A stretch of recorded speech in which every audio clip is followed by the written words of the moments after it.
Olá, está começando mais um Revista Gazeta. A partir de agora, a gente vai rever algumas entrevistas que foram exibidas na programação da Gazeta News e da Rádio Mix.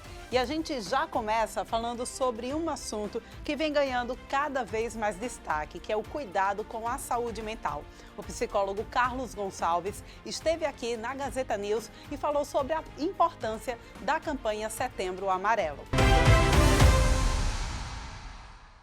Setembro Amarelo, né, a gente tem que entender que teve início em 1994, lá nos Estados Unidos, em virtude da morte de um jovem de 17 anos e que era extremamente comunicativo, atencioso, carinhoso, porém ele se suicidou. E ele tinha um apego a um carro amarelo. E foi aí que surgiu a homenagem que os familiares e amigos fizeram, levando uma fita amarela. Então, todo dia 10 de setembro, lembrado. Então, assim, é muito importante que a gente esteja ocupando esses espaços, seja na mídia, nas escolas, nas religiões, para lembrar que não é só o setembro, mas o ano todo. Porque, segundo a OMS, são mais de 800 mil mortes por ano. Então, assim, é um fato que a gente precisa estar alerta. E no Brasil, mais de 15 mil pessoas se suicidam por ano. E é muito importante quando nós estamos falando do sofrimento emocional profundo. Quais são os sinais? Existe, por exemplo, formas de se detectar? Todas as vezes que falamos em suicídio, eu lembro de alguns artistas que levavam para as pessoas alegria e que nós jamais poderíamos imaginar que eles estavam passando por um sentimento profundo, né? Existem sinais, Carlos? O que é que você poderia compartilhar com a gente sobre essa situação? É muito importante realmente a gente ficar atento, né? Principalmente quem está ao redor, familiares, amigos, né? Para entender que muitas vezes algumas pessoas que passam por um sofrimento mental podem demonstrar, mas a grande maioria esconde. Então há um disfarce, podemos dizer assim, uma máscara, onde ele demonstra alegria, felicidade, simpatia, porém, dentro tem um lado sombrio, tem um sofrimento, uma dor psíquica, que muitas vezes ele não coloca para fora. Então, é muito importante que esse familiar, principalmente o amigo, preste atenção para que possa tentar falar, conversar, chegar junto e tentar, de alguma forma, ajudá-lo nesse processo de dor. Não é para desprezar qualquer tipo de sinal, né, que possa ser detectado por amigos, familiares. O papel, inclusive, de amigos próximos e de familiares acaba sendo muito importante e ajuda, por exemplo, a evitar uma tragédia como essa, né, Carlos? Exatamente, porque há uma diferença que a gente tem que entender. Existem os casos de pessoas que sofrem com transtorno mental. Então, podemos colocar nesse lugar um transtorno de humor, uma depressão severa, podemos colocar aí ansiedade, bipolar, borderline, esquizofrenia, transtorno de personalidade, que são transtornos. Não quer dizer que quem tem vai cometer o suicídio. Porém, é bom ficar atento, porque precisa de medicação, acompanhamento psicológico. Então, essas pessoas que sofrem podem ter um gatilho para cometer o suicídio. Mas fora isso, perdi um emprego, acabei uma relação amorosa, né? Qualquer coisa que também vá provocar esse gatilho não elaborado, o processo de luto, de sofrimento, então, muitas vezes, pode sim levar a cometer o suicídio. Então, são os mais variados tipos. Por isso que a gente não pode minimizar. E eu sempre digo, um exemplo, um jovem de 15 anos, que a namoradinha dele terminou o namoro, ele vai e comete suicídio. Para uma pessoa que está devendo muito dinheiro e está desesperado porque não consegue honrar o compromisso. Aí a pessoa vai dizer, mas o namoradinho por isso se matou. Aquele não, aquele foi porque fez isso. Não existe isso em sofrimento. Todo sofrimento é individual. Então a gente tem que entender isso. Agora, Carlos, tem algumas dúvidas em relação a esse tipo de comportamento. Geralmente, quem reconhece que está passando por um problema, que precisa de ajuda, muitas vezes tem até uma certa vergonha, receio de dizer que está precisando de ajuda. Por que isso acontece quando estamos falando desse assunto de saúde mental? Então a gente tem que entender realmente que cada caso é um caso, mas isso que você falou a gente vê muito isso, né? Nas rodas de conversa, às vezes na clínica mesmo. A vergonha de expor essa fragilidade, né? Porque a vida, vamos falar dos homens, pede muito que a gente aguente firme, vamos deixar de mimimi, engole o choro, então sofrimento é frescura, nada que uma surra ou nada que alguma coisa resolva. Então vai para vários lugares terríveis. Ouvir isso, uma sociedade repressora, que exige que a gente esteja todo com botox em dia, com harmonização facial em dia, com barriga chapada, um corpo adequado, um emprego satisfatório. Então, toda essa demanda faz com que, às vezes, a pessoa olhe para ela e diga: eu sou um fracasso, eu não tenho nada disso que a sociedade pede. Então, olhar que internamente existe uma dor é mais difícil para ele colocar para fora. Por isso, eu sempre digo, dentro de um contexto de família, é ali que a terapia começa. Agora, quando estamos falando de recomendações, o que é que você recomendaria como psicólogo, Carlos? O seu papel é muito importante, nós precisamos dizer isso. Os psicólogos, eles têm hoje atuado de uma maneira muito importante, como anjos, né? Ajudado as pessoas realmente a evitar essa, que para muitos pode ser covardia, para outros coragem, né? De tentar tirar a própria vida. Como nós podemos promover essa prevenção e o que é que você recomenda para as pessoas que nos assistem nesse momento e que de repente está passando por algum tipo de dificuldade? Olha para um lado, para o outro, não vê saída, não vê alternativa. O que é que você poderia recomendar, Carlos? Eu sempre digo que não deixe para a última instância, né? Para o grau maior de sofrimento, porque infelizmente a gente ainda vê muito isso. O problema vai se agravando e as pessoas não buscam ajuda. Muitas vezes acha que somente a fé ou aquela religião vai transformá-lo. Nada contra a fé e contra a religião. Ela é um suporte de espiritualidade muito importante. Mas é bom ficar ligado aos sinais, né? De uma tristeza que passa de 2 meses, um sofrimento, uma melancolia, uma fala onde ele pontua que quer desistir da vida. Então, não deixar isso se alongar. Procurar a ajuda de um psicólogo. Muitas vezes é preciso entrar com medicação, ir ao psiquiatra. Então, essa fragilidade, de alguma maneira, tem que ser colocada para fora.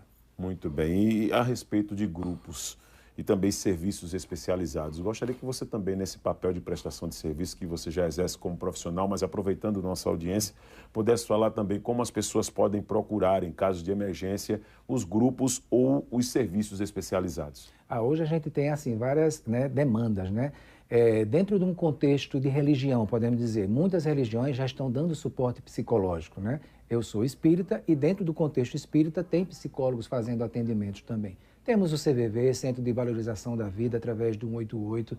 Temos o próprio governo, né, que tem aí o suporte dos CAPs. Então, assim, hoje, buscar acesso à saúde mental não é mais uma desculpa de 20, 30 anos atrás, ou não é uma vergonha dizer que vai ao psicólogo ou ao psiquiatra. Eu sempre digo, se a gente tem um problema na visão, na pele, né, a gente vai procurar o especialista para tratar. Então, olhar para a saúde mental é extremamente necessário, até porque o nosso piloto, o nosso carro-chefe que mantém a gente em pé, chama-se saúde mental. E quando nós estamos falando também de compartilhar conhecimento, amanhã você vai ministrar uma palestra, inclusive qual o tema e onde acontecerá, até porque estamos falando também, acredito que para o público de uma forma geral, esse papel tem um valor relevante, né? Compartilhar conhecimento, Carlos. Sim, então amanhã às 20 horas eu vou estar no Centro Espírita Caminho da Paz, que fica no Poço, né? E eu vou abordar sobre o suicídio, pontuando a família como um acolhimento, né, assim, extremamente importante. Toda a nossa construção de vida, né, a nossa parte, tanto espiritual como a parte psicológica, a gente tem da família. Então, a família é a primeira escola, é a base, é a referência, é onde vai me colocar numa estrutura psicológica ou uma desestrutura.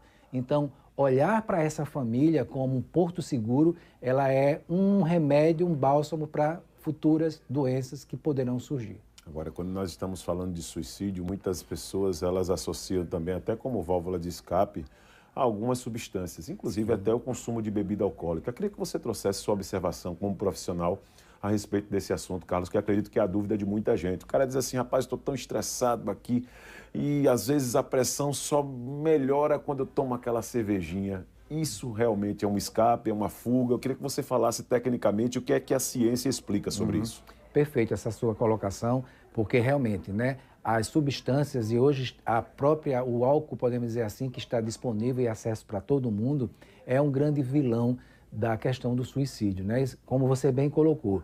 Toda busca da gente, seja para o álcool em excesso, seja para as drogas de uma forma geral, ela visa preencher um vazio. Ela visa preencher algo que você olha internamente e não consegue resolver. Então, o escapismo, né? A desculpa de, vou beber final de semana porque eu tive uma semana muito extensa. Vou fumar porque de repente eu briguei com meu chefe. Meu filho está rebelde. Então, todas as desculpas que a gente arruma e deposita como uma chupeta ou como um afago que isso pode trazer, é uma mera ilusão e um mascaramento da realidade. Então, se apoiar nas substâncias e no álcool de uma maneira geral é trazer o adoecimento, até porque o alcoolismo, né, ele é extremamente prejudicial, não só à saúde física, mas principalmente à saúde mental. Isso, para quem sabe o que nós estamos tratando, é como se passasse o efeito do álcool, você depois vivesse na mesma gangorra e de muita tristeza também, né, Carlos? E isso que você também colocou eu saio da bebida e eu volto para a realidade. Na psicologia, a gente trabalha muito dentro da fantasia e realidade. Todo o sofrimento que a gente passa, e principalmente quem está em depressão, é porque há um choque de realidade muito grande. E quando a gente vive na fantasia, a gente prefere. Então, a bebida é uma fantasia, o final de semana é uma fantasia, né? As traições, ou qualquer lugar que a gente vá, que saia da realidade, a gente acha melhor. Né? Como fosse assim, vamos estudar matemática, então eu acho um saco. Agora vamos para passear no shopping ou ir para uma praia. Então, o cérebro tem a recompensa, as dopaminas, as endorfinas, as serotoninas. Então, tudo que dá prazer, há uma sensação de recompensa. Quando a gente fala, vai trabalhar, vai estudar, né, vai fazer coisas também que vai te ajudar na saúde mental, para fazer atividade física, que saco, não quero. Então, porque muitas vezes é obrigado, né? Não sabe que isso é extremamente importante para ter uma vida baseada na realidade. Não que a gente não sonhe, mas ficar mais no chão. Eu gostaria já de te desejar uma grande palestra. Você sabe que a sua atuação como palestrante também é, no final das contas, fazer o seu papel como missão aqui nesse plano, né? Levar para as pessoas conhecimento e ajudar as pessoas. É uma profissão muito bonita essa, Carlos. Mas eu gostaria que você deixasse nesse momento final de sua fala uma mensagem para o público que nos acompanha, que está passando por momentos difíceis, por exemplo, e para quem quer realmente, para quem precisa de ajuda nesse momento. Eu sempre digo que quem comete suicídio não está querendo de fato morrer, está querendo tirar uma dor, que a gente chama de dor emocional. Então, não deixe para depois, busque ajuda agora. Se você está nos assistindo, então, e está passando por um processo de sofrimento, não tenha vergonha. Busque um psicólogo, busque um psiquiatra. A sua saúde está em primeiro lugar. Vamos rever agora uma entrevista que abordou a importância da boa gestão das redes sociais. No estúdio da Gazeta News, uma especialista falou sobre o assunto e deu dicas fáceis, principalmente para quem tem um negócio. Hoje no digital, ter uma presença online não é mais algo opcional, é realmente vital para qualquer negócio, seja ele de pequeno, médio ou grande porte. As empresas precisam entender o poder do digital, o poder das redes sociais. O consumidor está lá, eu sempre falo, onde está a atenção do consumidor, o seu negócio tem que estar lá também, captando esse interesse, esse desejo pelos produtos, pelos serviços que você vende. Gostei dessa dica, captar a atenção do consumidor. Eu sou um deles, né? Só paro se realmente for algo que seja atento. Agora, como é que pode ser essa técnica para venda? Usando os vendedores, fazendo uma estratégia mais calculada, usando o influenciador, como é que poderia ser eficaz essa venda também usando as redes sociais? Eu acho que o primeiro ponto é entender que, além das redes sociais, tem também o universo digital. Então, o primeiro ponto, eu diria, as pessoas pesquisam muito também no Google, né? Então, você tem ali o Google Meu Negócio preenchido com o endereço, horário de funcionamento, os seus produtos, criar um WhatsApp Business com o catálogo dos seus produtos, ter um vendedor que esteja ali disponível. Às vezes a gente coloca o vendedor apenas na loja, a pessoa faz alguma pergunta ali no Instagram ou no WhatsApp, não é respondido, fica no vácuo, ele vai para o concorrente. Então, é importante entender esse todo, entender o digital como um canal e começar realmente a dar a atenção que ele precisa de forma integrada. Hoje, o consumidor, quando ele chega na sua loja, pode ter certeza que ele já pesquisou no digital. Eu brinco até, Marcos, que tem cliente que chega na loja, ele conhece mais do produto do que o próprio vendedor, porque ele já pesquisou tanto sobre o produto, ouviu opinião, avaliação de cliente, quem comprou, o que achou, que hoje em dia tem todo esse fórum digital que vão ali avaliando os produtos de maneira online. E quando ele chega na loja, ele já está muitas vezes decidido. Por isso que alguns empresários falam que antigamente o consumidor ficava muito tempo na loja pesquisando, pegando o produto, o que é natural, mas que hoje em dia ele já vai muito mais certeiro aonde ele quer comprar e o que ele quer comprar. E um detalhe importante, né? Eu fui aprendendo esse comércio com as minhas filhas, na verdade, né? Pai, vê lá se tem algum comentário contra.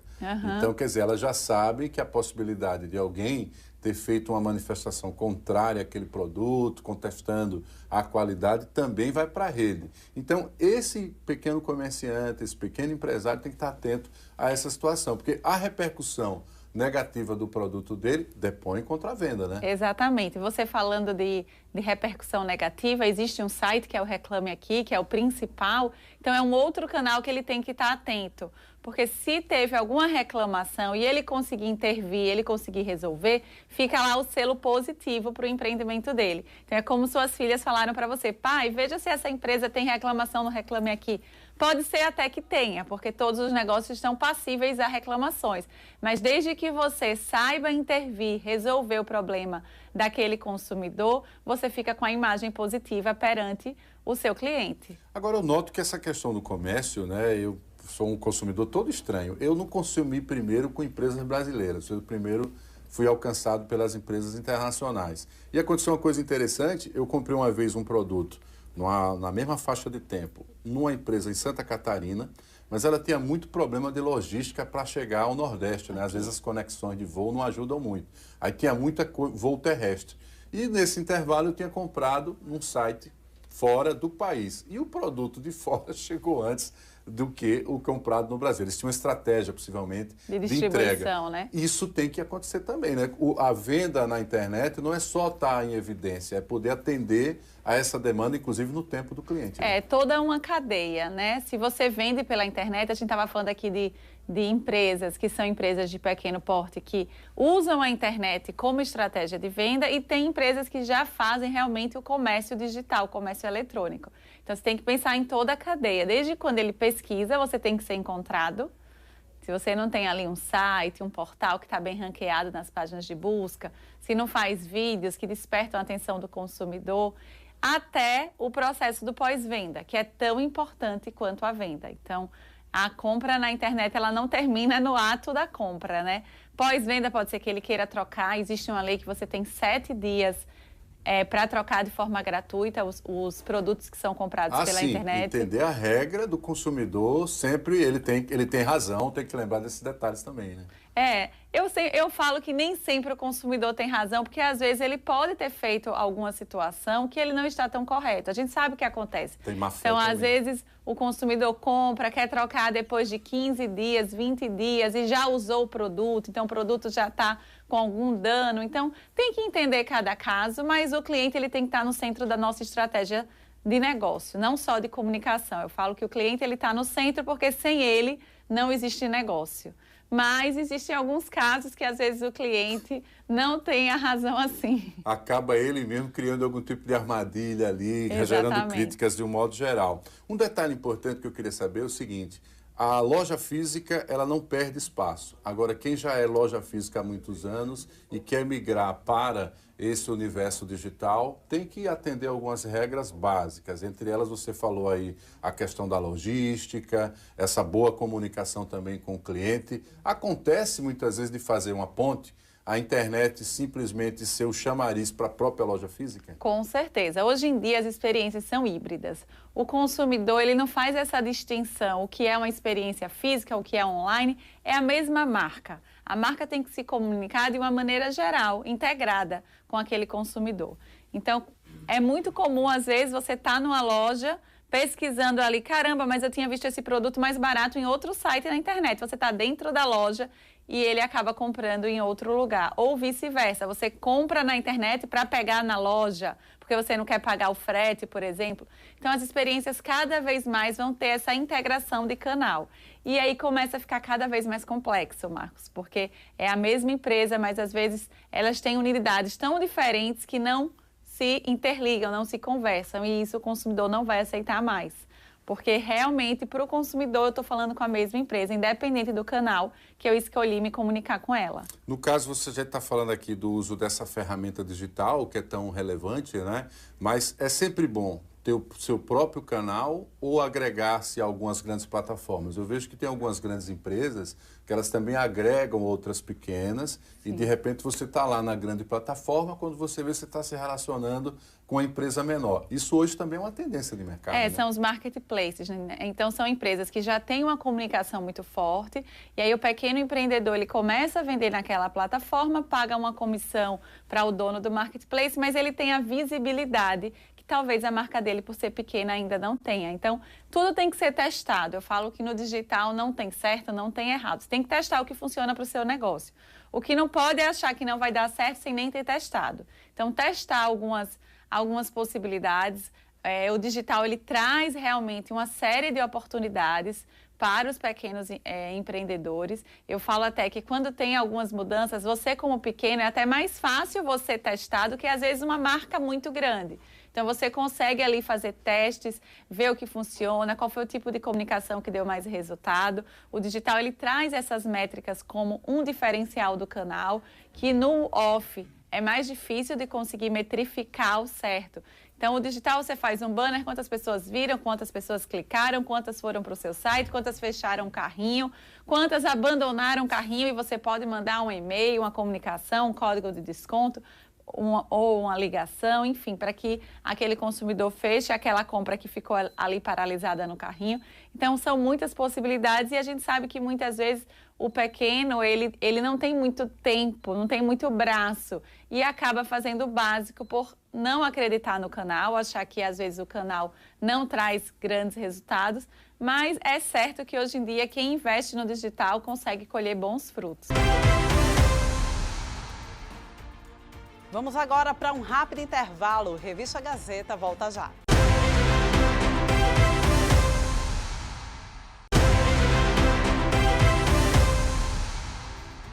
Estamos de volta. Você sabia que o acesso a medicamentos para tratamentos de depressão resistente pode ser obtido por meio judicial? Uma advogada especialista em direito médico esclareceu todas as dúvidas. Vamos rever. Em relação a essas medicações, não só a Spravato, mas outras medicações que vêm surgindo, né, quando não há mais alternativas terapêuticas, né, convencionais, em que o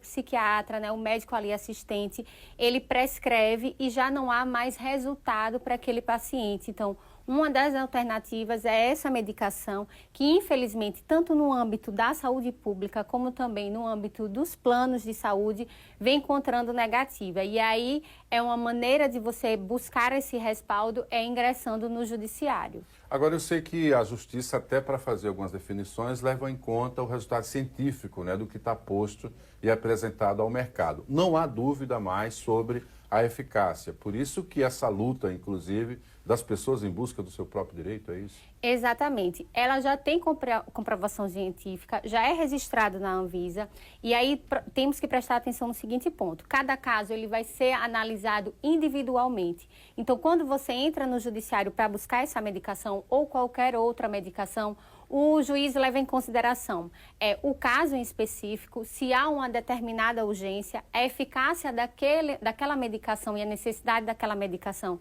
para aquele paciente, quem realmente prescreveu aquela medicação, se é um médico que tem capacidade técnica para indicar o medicamento e todo o histórico do paciente. Então, assim, são essas nuances que são observadas e precisam ser observadas até para não banalizar o uso da medicação. Como é que tem sido a atuação do judiciário nesses casos aqui em Alagoas? Há decisões recentes que garantem o acesso rápido a esse tratamento para os pacientes? Exatamente. A depender da situação e da gravidade do caso, né, da complexidade do caso, sim, nós temos bons precedentes no nosso judiciário, onde em questões, no tempo recorde, a gente consegue buscar essa liminar justamente por conta da situação, né? Nós estamos falando de um medicamento que é para pessoas que passam por um problema depressivo, uma doença extremamente incapacitante e que nos meios alternativos, convencionais, já não encontram mais resultados para aliviar e para sanar sua dor. Qual o perfil das pessoas que estão recorrendo? Tem uma característica social? São pessoas que têm plano, outras que não têm plano? O que é que você tem identificado até aqui? Não tem uma característica certa, né? Depende muito do caso. E nós temos observado que tanto pacientes de plano de saúde, como também pessoas que recorrem ao Sistema Único de Saúde, ela vem tentando guarida no judiciário para resguardar esse direito, né? Então, é realmente uma luta, né? O primeiro passo, então, é tentar conseguir pela via administrativa, pelo plano de saúde. Precisa ter, inclusive, a negativa, né? para poder ingressar no judiciário. Você precisa demonstrar para o judiciário que você tentou, de todas as alternativas, uma solução, seja com o SUS ou seja com o plano de saúde. Agora, doutora, se a gente está no Setembro Amarelo, que é o mês da prevenção do suicídio, né, ao suicídio, e a gente sabe que tem uma medicação disponível no mercado que pode dar resultados, né, e melhorar a qualidade de vida desse paciente, a gente está falando, entre outras coisas, possivelmente um limite entre vida e morte? Exatamente. Em muitos casos, exatamente isso que você falou, o limite entre vida e morte. É por isso que é tão importante a gente estar aqui falando sobre isso. Lembrando que não é só um acesso a uma medicação, é qualquer tratamento que traga a dignidade de vida da pessoa. Isso é um direito constitucional. Então, se você passa por uma situação parecida, ou se você conhece alguém que passa por uma situação parecida, procure primeiro a ajuda especializada de um médico e, quando não tiver mais alternativas, se não obtiver mais alternativas para aquele tratamento, buscar um advogado especialista para poder te orientar a ingressar no judiciário. E a gente volta a falar da campanha Setembro Amarelo, dessa vez abordando a importância da atividade física para a promoção da saúde mental. Um educador físico explicou como a liberação de endorfinas durante a atividade física funciona e por que ela é tão importante para o bem-estar emocional. Acompanhe. É um tema muito bom de a gente se falar, porque a atividade física está no nosso cotidiano, né? Então, quando chega o Setembro Amarelo, geralmente se dá aquele alerta, né? E no decorrer dos meses, dos anos, acaba sendo esquecido. Mas a atividade física, o papel fundamental dela é no preparo do físico, no preparo do mental. Então, quando a gente pratica atividade física, o nosso corpo ele produz hormônios, né, que aumenta o prazer e, com certeza, você vai aumentar a sua qualidade de vida e acaba esquecendo certos sentimentos que não é bom, que é o sentimento negativo do suicídio, a depressão. Claro. Então, é muito bom, assim, quem pratica atividade física, né, tá sempre o corpo em atividade e isso gera muito benefício para a saúde, né, e não esquecendo os outros dias. Estamos falando de atividades físicas que propõem também uma série de ações que são voltadas positivamente para a saúde mental. Mas eu gostaria que você falasse, como profissional, desta importância de uma mudança de hábito, de uma atividade física regular para contribuir também com a saúde mental, Regis. Exatamente.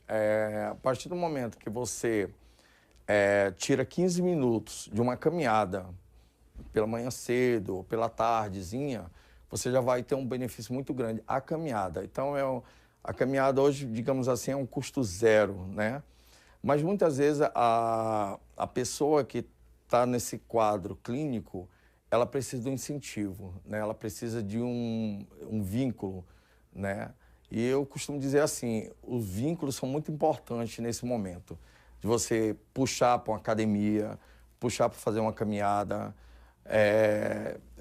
convidar a pessoa, né, que esteja... Quando a gente, por exemplo, um vínculo na igreja, já gera um vínculo maior, porque a pessoa também precisa cuidar da parte Sim. corpo, espírito, claro. Né? Isso requer muito. Então, em relação à atividade, caminhada, musculação, ela tem um poder muito grande, a musculação, em transformar. Sim. Né? Através de exercícios que a gente chama de exercício de força, você transforma o corpo, emite mais hormônios, relaxa no momento certo.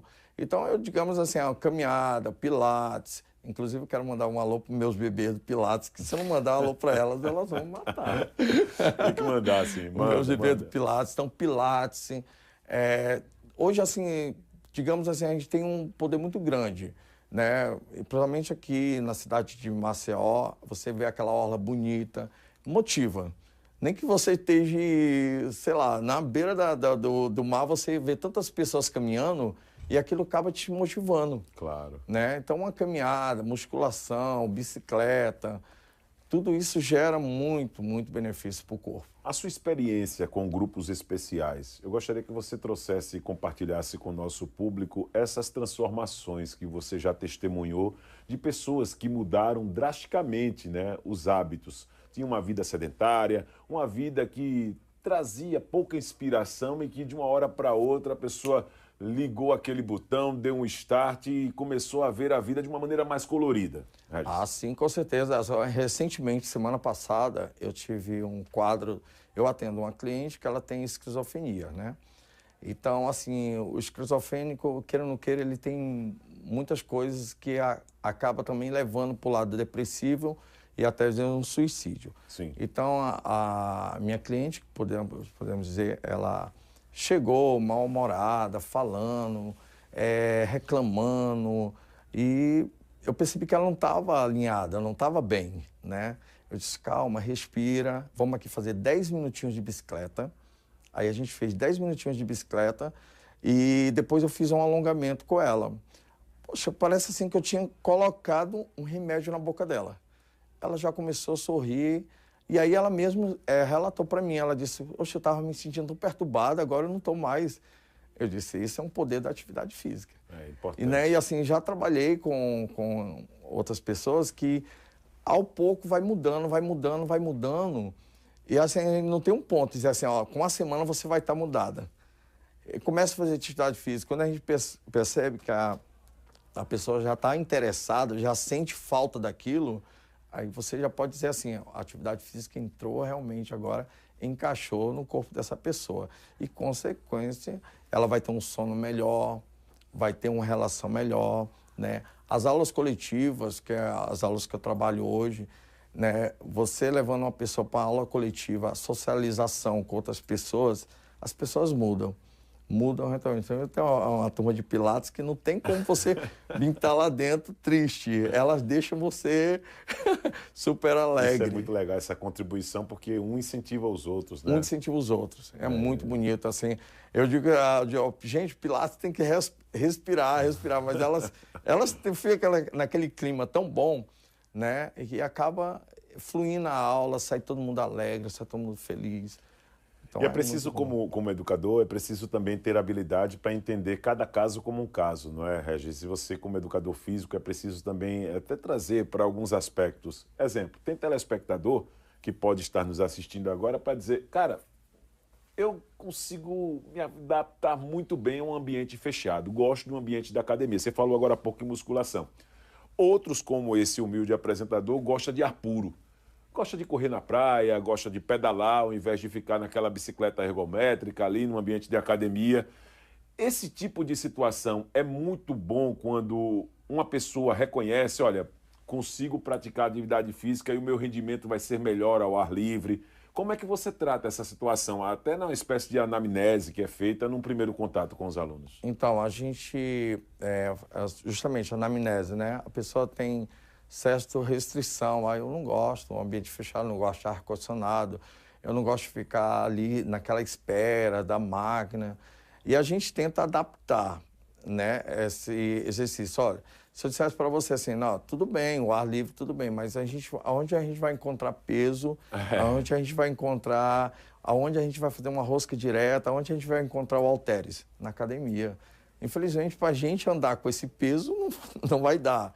Então, até um certo momento, você consegue caminhar, fazendo caminhada, fazendo flexão de braço, abdominal, fazendo barra, que é o que a gente encontra muito espalhado na cidade, né? Fazendo alguns exercícios terapêuticos ali, mas quando precisa do ponto final, que é ganho de massa muscular, né? Que isso é o que vai te gerar o benefício maior, Aí você precisa realmente da carga, do peso, do quilo. E lá dentro. E lá dentro você consegue. Né? Isso mesmo. A opção seria você ter um ambiente fora, você construir uma academia fora, ao ar livre, mas aí você precisa da academia.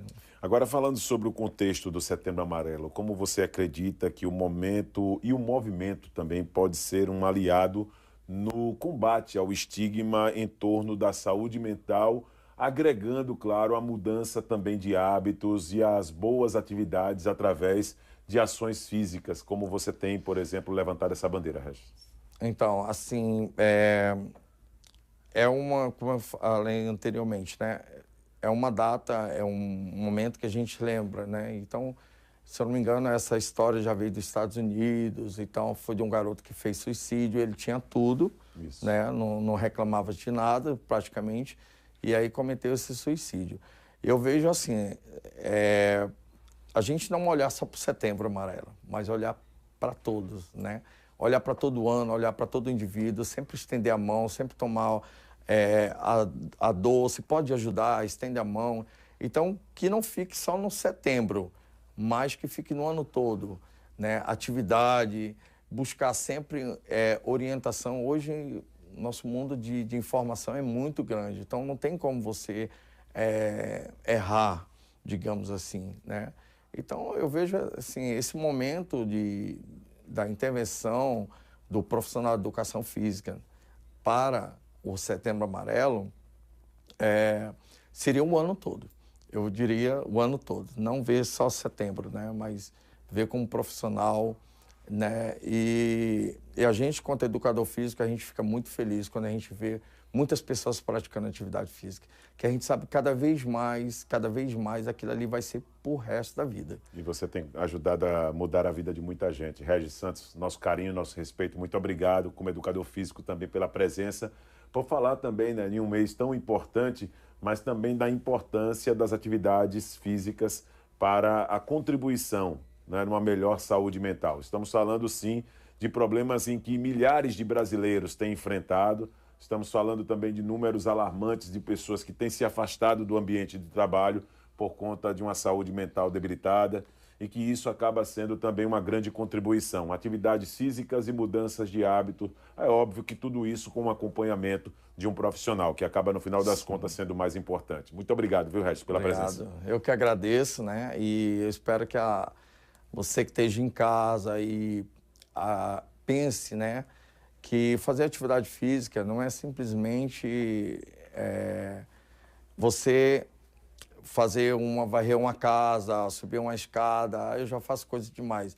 Não, é quando você foca para aquele objetivo, benefício do seu corpo, né? Então, isso é pouco que você faz, mas digamos assim, a validade para o teu corpo, para a tua vida mental é muito grande mesmo. Vamos agora para um rápido intervalo. No próximo bloco, a gente vai rever uma entrevista sobre o feirão de seminovos que promete movimentar o mercado de automóveis aqui no estado de Alagoas. Eu volto já.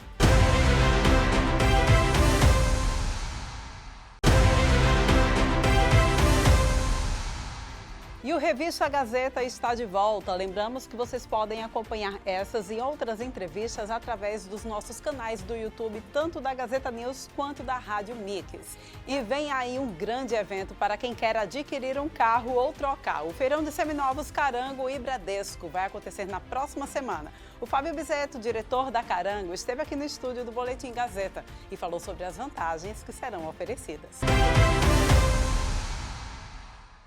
Aumentou, porque cada vez mais a gente vem com qualidade dentro do evento. Então a gente preza para aquelas pessoas que comprarem um sonho e não um pesadelo, vamos dizer assim. E aí a vistoria cautelar é uma delas, é uma situação que a gente fala que os 16 lojistas estão participando, tem que estar com os carros selecionados, tem que estar com os carros cautelados, para que as pessoas vão lá e a gente veja aquela felicidade de comprar o carro, estourar fogos lá, fazer a brincadeira, fazer aquela festa, e a gente repercute isso durante o outro evento, porque já teve eventos que um comprou e chamou a família para vir comprar no mesmo evento. Então saiu 2, 3 carros em uma loja só para a família. Isso ajuda muito o evento. Então, quando tem qualidade no evento, com certeza você vai sair de carro tranquilo lá. Então, por isso que eu falo para vocês, aguarde um pouquinho, não se precipite. É semana que vem, dia 25, começa o Mega Feirão de Seminovos em Alta Bradesco, no Centro de Convenções, com ambiente climatizado, estacionamento gratuito. E se você for pensar em trocar carro agora, faça que nem a Thaís, que comprou ontem com o Thiago. O Thiago veio falar aqui e ela já saiu com o carro hoje, porque ele fez com condições de feirão, recebeu o carro dela com bônus, como ela já comentou com nós em off aqui, né, Thaís? E aí você faz negócio já dentro das lojas que estão participando. São 16 lojas participantes, então fique ligadinho nas nossas redes sociais, @carango.com.br, você vai ver todo mundo que está participando. E se você estiver pensando em acelerar o processo, vá nas lojas participantes, que as condições já estão prontas. Mas se não, aguarde, porque dia 25 a 28 é no Centro de Convenções que você vai fechar o melhor negócio da sua vida. Não fique no sol, não vá para correria se chover, não fica aí batendo perna não. Espere no dia 25 a 28 que nós vamos atender você e você vai com certeza tirar foto com nós e realizar seu sonho. Se a pessoa que estiver assistindo for ansiosa como eu, vai lá. E já fez ontem, né? Vai lá. Mas valeu a pena, né, Thay?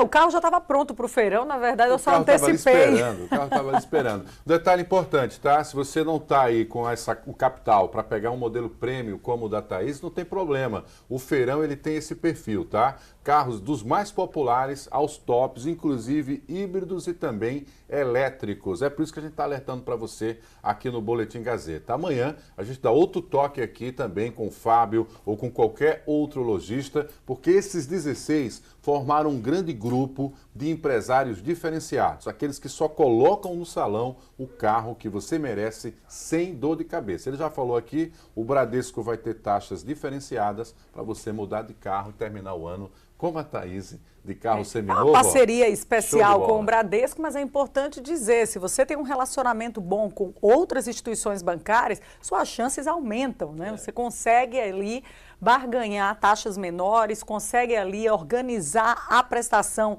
do seu veículo de uma maneira que fique sustentável para você conseguir pagar. Então tem tudo de bom. E a certeza é de que será um sucesso, né? Eu posso garantir.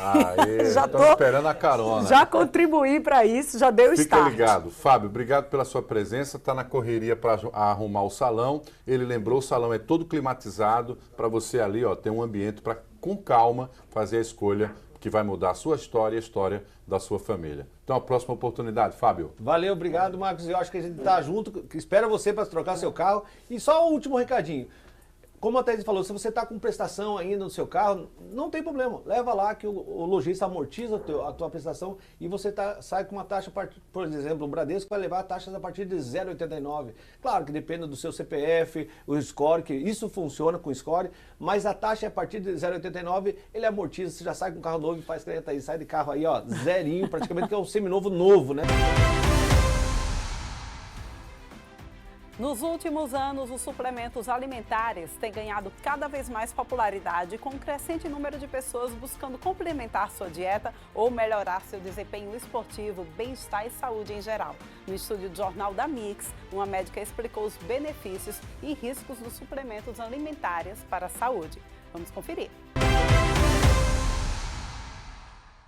Uma forma muito interessante de começar esse assunto, porque qual é a diferença do suplemento? Suplemento é um medicamento? E na verdade não é. De acordo com a Anvisa, qual é a definição de suplemento?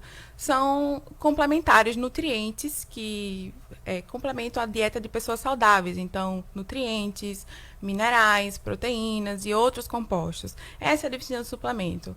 E medicamentos são coisas que a gente usa para tratar, curar doenças, prevenir doenças. Então, primeiro ponto é, suplementos não são medicamentos. Eles não são feitos para tratar nenhum tipo de doença específica, eles são apenas complementares. Quando a gente fala que ele é complementar, quer dizer que ele não vai substituir a alimentação? Não, ele não substitui. É um grande consenso com as sociedades médicas de que uma boa alimentação diversificada, rica em vários nutrientes, é a principal fonte de nutrientes para a gente, sim. Qualquer pessoa pode tomar suplemento ou é fundamental, por exemplo, exames clínicos que indiquem se ela pode ou não consumir esse produto? A gente tem observado um aumento dessa adesão dos suplementos, né? Indicação, às vezes um vizinho, um amigo indica, e aí as pessoas começam a utilizar. E apesar de a necessidade ter aumentado ao longo dos anos, principalmente pelos hábitos de vida, o consumo de alimentos industrializados, que tem realmente uma tabela nutricional mais pobre, isso não quer dizer que todo mundo vai precisar. Existem grupos específicos, por exemplo, como gestantes, que vão precisar de uma suplementação mais direcionada, idosos que podem precisar de suplementações mais específicas, pessoas que possuem doenças específicas também, principalmente do trato gastrointestinal, do intestino, que comprometem a absorção desses nutrientes.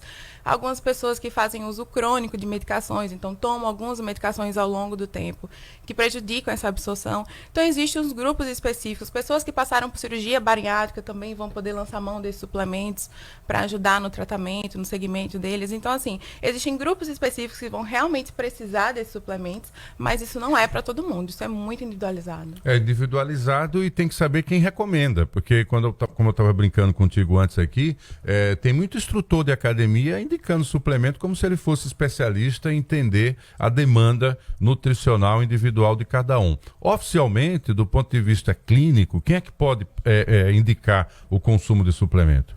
Médicos e nutricionistas são profissionais habilitados para fazer esse tipo de recomendação. Então é fundamental ter essa compreensão clara de que se você está necessitando, você vê, eu associava muito o suplemento a quem faz atividade física em academia. Você já falou da possibilidade de pessoas que têm alguns problemas de saúde que podem ser agregados ao uso dele, como também os idosos, que têm muita perda, né, aí de nutrientes ao longo da vida e precisam estar bem para ter um envelhecimento com qualidade de vida. Exatamente. Adiciono também pessoas que têm dietas restritivas e aí a gente precisa complementar.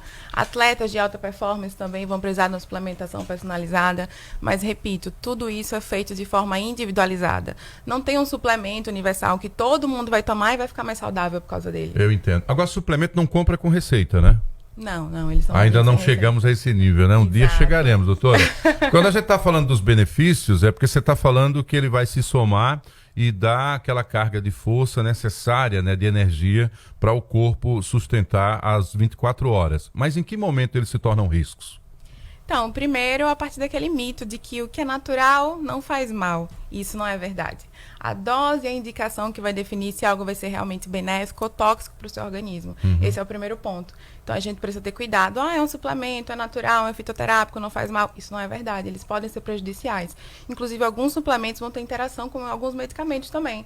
Então, por isso é muito importante sempre informar os profissionais de saúde que vocês se consultam quais suplementos você está usando e não só os medicamentos, porque eles têm sim interferência. Tem alguma idade mínima para começar a consumir suplemento, doutor? Não, porque algumas crianças, por exemplo, ao longo da infância, já para a fase de desenvolvimento dela. Isso, elas podem precisar sim de suplementação específica. Desde que com a devida orientação. Desde com a devida orientação do pediatra que acompanha ela, de acordo com análise e acompanhamento, as doses, o tipo de vitaminas necessárias vão ser bem individualizados. Pois é, eu tenho notado que o consumo não só aumentou, como tem até pessoas que compram sem ser em lojas devidamente oficializadas, né? Eu me refiro aí à internet que está oferecendo muitos produtos, a carga de propaganda é muito grande. Se você acessar um deles, o algoritmo vai ficar indicando vários suplementos de um modo geral. Não é legal, então, esse consumo a partir da internet, ou temos que ter cuidado também com ele?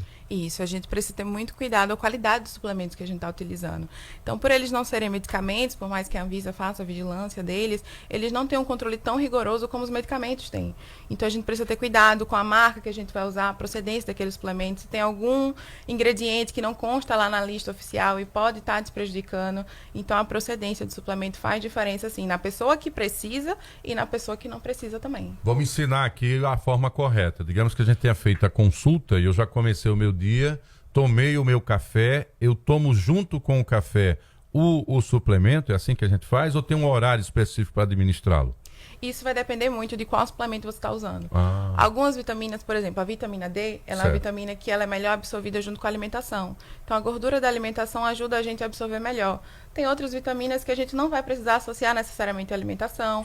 Tem outras que a gente vai absorver melhor de estômago vazio.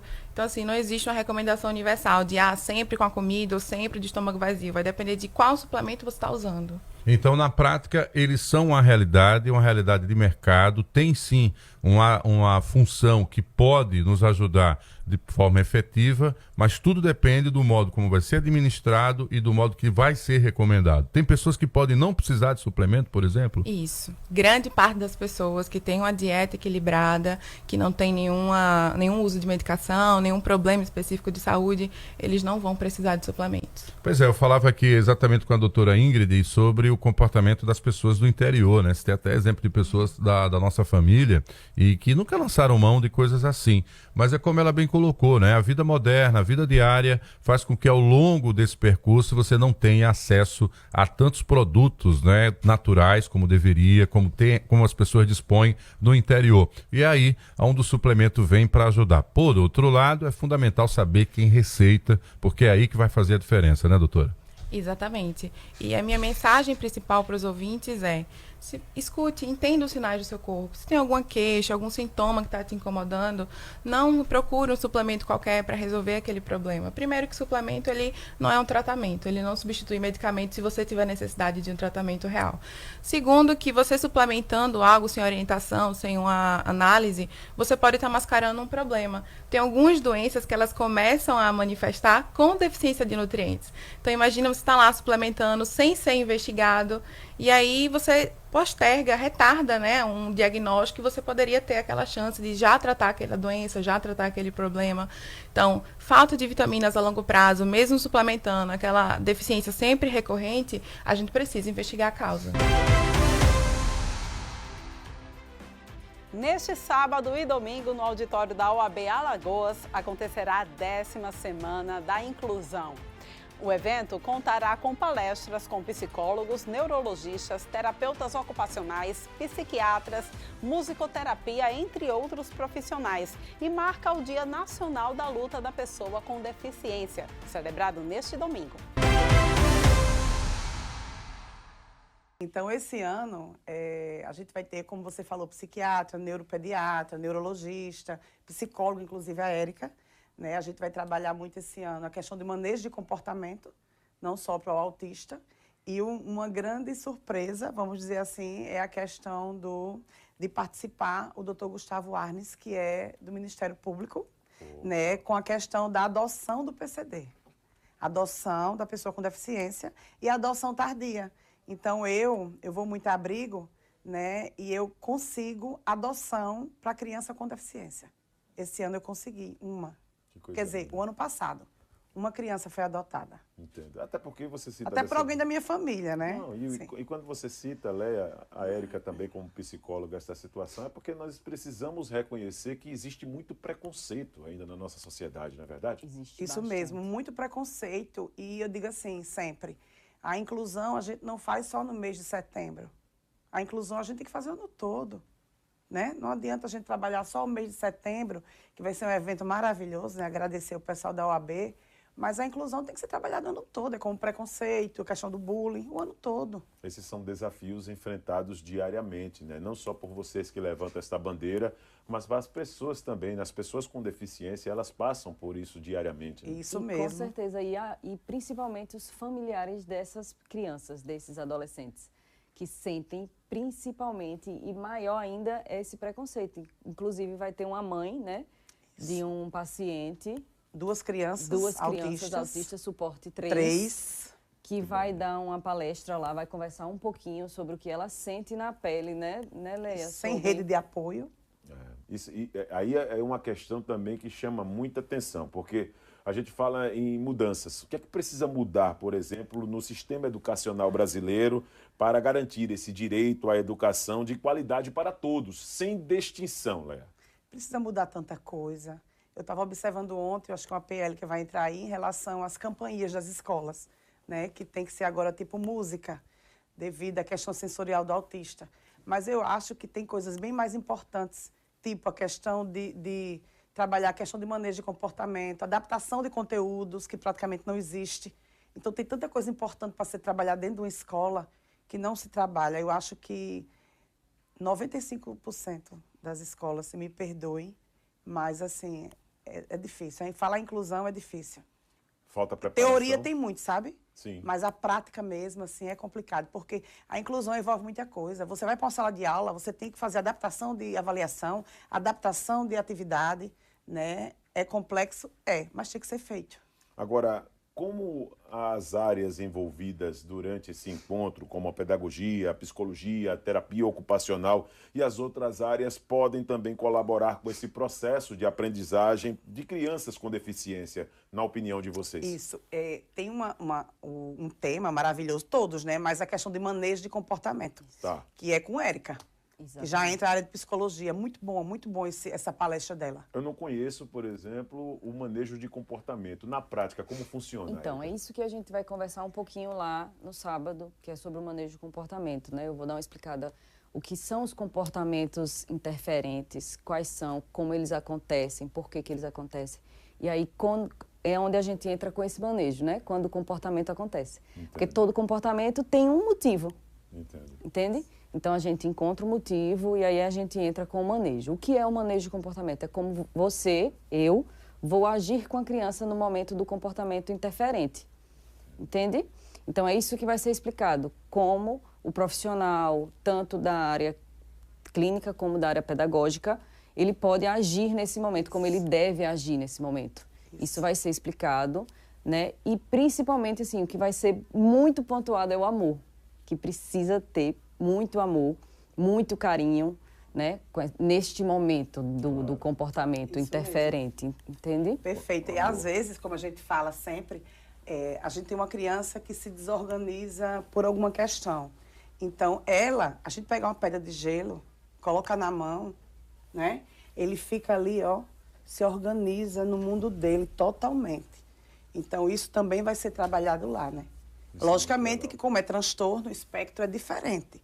Né? Mas existe algo ali que faz a questão dele se organizar, vamos dizer assim. Léa, juntar todos os profissionais, vamos falar desse desafio para a realização de um evento como esse. Isso é uma situação que foi pensada não de agora, não de uma semana, mas que já foi planejada com muita antecedência, como você já fala, já é um evento consolidado. Quais os desafios em reunir profissionais de várias áreas, quando estamos falando também dessa bandeira das pessoas com deficiência, pessoas que sofrem de transtorno de espectro autista e outras bandeiras que hoje são tão debatidas, mas que na prática nós estamos vendo algumas ações apenas, não na proporção diante dessa necessidade que o tema precisa ter essa atenção? Eu vou ser sincera, reunir profissionais, eu escolho a dedo. É fácil, não é difícil.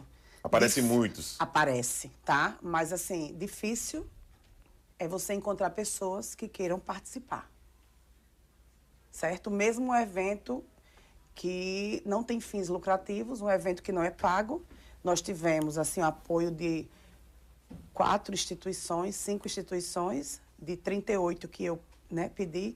Na verdade, a gente não pede nada, questão financeira, é uma ajuda, do lanche, enfim. Mas o difícil mesmo não é juntar profissional, não, viu? É juntar participante. Ver quem quer lá passar um dia diferente, voltado para a inclusão, né? E que esse dia ele dê frutos, de repente, para ser aplicado dentro de uma sala de aula, como, de repente, dentro de um consultório, de uma clínica. Entendo. E agora falar sobre o evento. Quem tiver interesse em participar, gostaria que vocês fizessem também um convite para o público que está nos acompanhando neste exato momento. Convida o pessoal, Léo, é o momento também de encher esse evento e com a nossa colaboração também, com essa participação de vocês aqui no estúdio. Quem está assistindo, manda um oi, né, para o Instagram da escola, que é da Escola Cecília Meirelles. Ó, os 4 primeiros já estão dentro. Eu separei 4 vagas. Maravilha. Tá certo para quem está assistindo o programa. Entendo. Isso é muito bom. Então, isso, os 4 primeiros, mandar um oi agora mesmo, né? Pode mandar um oi para a Escola Cecília Meirelles.mcz ou para o Centro de Terapia Multidisciplinar Cecília Meirelles. Então, já reservei 4, tá certo? Maravilha. O sábado vai ser cheio, repleto, assim, de muito conhecimento. E na sexta-feira, eu vou colar, tá certo? Cola. Vou pegar uma cola. Por favor, fica viu? à vontade. Porque tá tão rico, tanta coisa, que eu não memorizei. Sexta-feira, na OAB, CEMUC, Equatorial, com a questão da tarifa social, o CAD Único, Cipitea, o cartão CRIA, a DMTT, cartão do estacionamento. Então, assim, até o SENAC vai com questão de escova, massoterapia, serviço de saúde, sexta-feira na OAB. Que maravilha. Que maravilha. Então, O dia todo. Reunião de vários serviços também, né? Isso mesmo, a sexta-feira tem vários serviços. Parabéns, Zulé, pelo empenho, tá certo? Eu vou te deixar à vontade, ao lado também da Érica, para que vocês mandem uma mensagem, cada uma na área de vocês, para convidar o público neste momento, reforçando para a importância também desta causa, que acaba sendo, no final das contas, o ponto mais importante. Então, gente, vai ser um prazer enorme receber vocês. Como eu falei, né, os 4 primeiros aí que deu ok, já separei 4 vagas. Vai ser um evento, assim, maravilhoso, tanto sexta quanto sábado. Então, sexta-feira, gente, de 8 horas da manhã até 4 horas da tarde, lá na UAB. E no sábado, né, 7h30 o credenciamento e 8 horas a gente inicia. Vai até às 18 horas. Érica? Não percam, será aberto para vocês tirarem dúvidas, para vocês participarem. Será muito interessante, rico de detalhes. Quem tiver filho, quem tiver sobrinho, algum paciente, aluno, não deixem de participar. Família curiosa. Vamos para mais um rápido intervalo. Revista Gazeta volta já, não sai daí.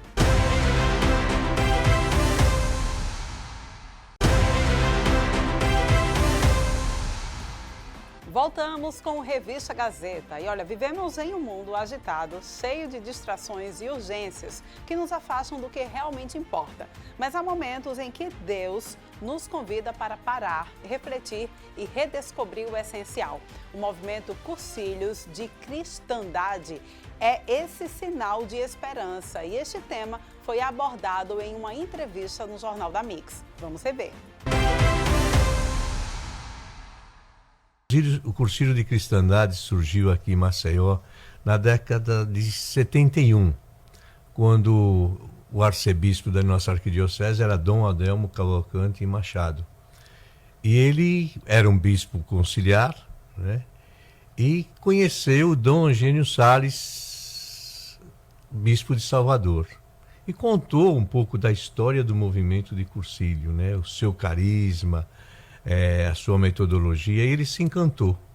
Se encantou tanto que mandou o Padre Celso e alguns leigos, como Jarbas Elias Oiticica, né, Jabas, Luiz Novaes, para Salvador, para realizar um cursílio, né?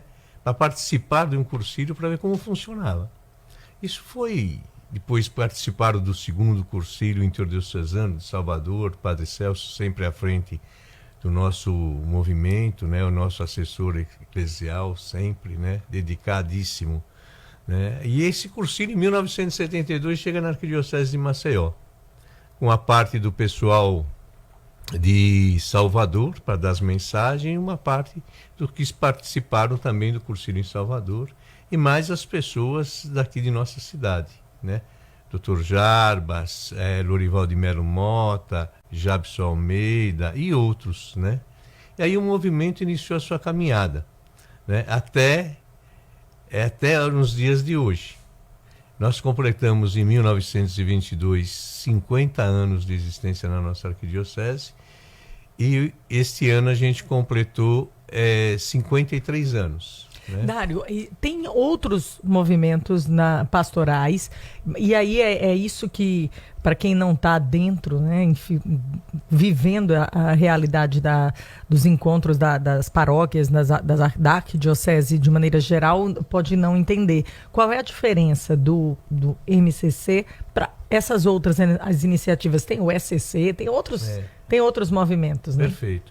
O movimento, todos os movimentos têm um carisma, né? O nosso carisma é evangelizar os nossos ambientes através das pequenas comunidades, né? Vamos por o MFC, evangelizar os casais, né? Cada um tem o seu carisma que vai formando. O SEGME, tem o EJMC, que você participou no ano de 2001, né?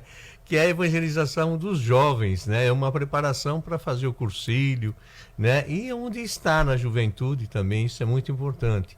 E o cursílio para jovens também, para os jovens de 18 a 28 anos, a 30 anos. Aí vem o cursílio, nós, os adultos de 28 anos em diante, casados, né? E pode ser solteiros também. Então, cada movimento dentro da nossa arquidiocese são muitos movimentos e muitas pastorais.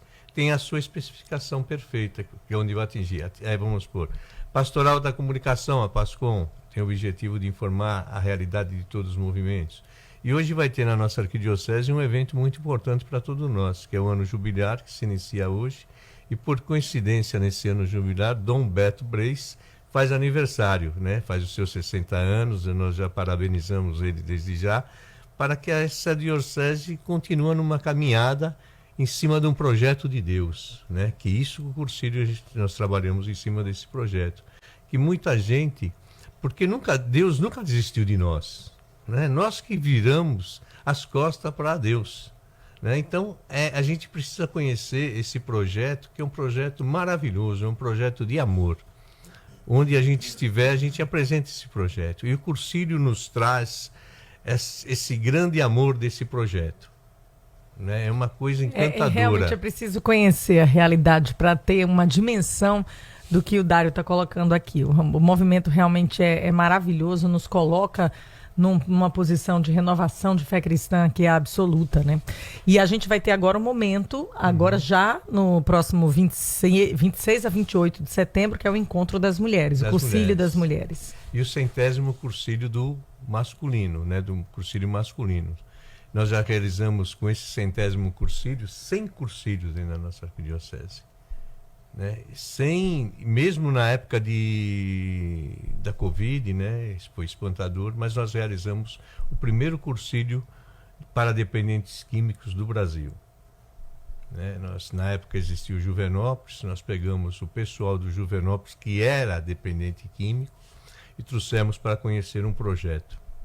Porque a dependência química, a espiritualidade faz parte. E nós tivemos alguns sucessos. Pessoas que eram dependentes há muitos anos deixaram de ser dependentes e a gente acompanha até hoje.